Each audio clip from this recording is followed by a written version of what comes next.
Ninho fait presque 0 tournée.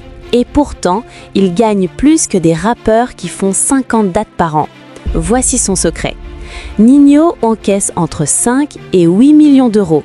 Mais il ne fait presque jamais de concerts. Pas de zénith, pas de festival à répétition. Alors, comment il fait ? Première source, le streaming. Ninho, c'est un monstre sur les plateformes. Ses morceaux cumulent des milliards d'écoutes. Rien que sur Spotify et Deezer, il touche entre 3 et 5 millions par an.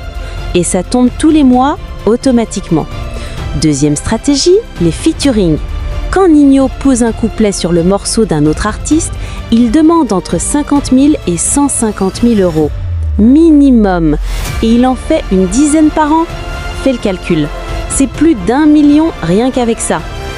Troisième niveau, YouTube. Ses clips explosent les compteurs. Certains dépassent les 100 millions de vues. Chaque vue, c'est du cash. On estime qu'il gagne entre 500 000 et 1 million d'euros par an juste avec YouTube. Quatrième source, les placements de produits et les marques. Ninho est ultra sélectif. Mais quand il s'associe à une marque, il demande des sommes énormes. On parle de 200 000 à 500 000 euros par collaboration. Et il garde son image intacte. Et le truc de génie ? Ninho a compris que les tournées, c'est épuisant et pas si rentable. Tu payes la prod, l'équipe, les salles, les déplacements. Au final, tu gardes à peine 30%. Lui, il reste chez lui, il enregistre et l'argent rentre. Pendant que d'autres s'usent sur scène toutes les semaines, Ninho construit un empire depuis son studio. Moins de fatigue, plus de millions. C'est ça le game en 2024.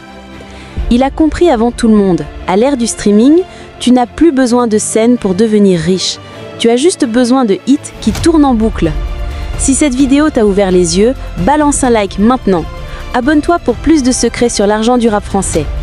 Et toi, tu préfères faire des tournées ou cartonner en streaming ? Dis-le en commentaire.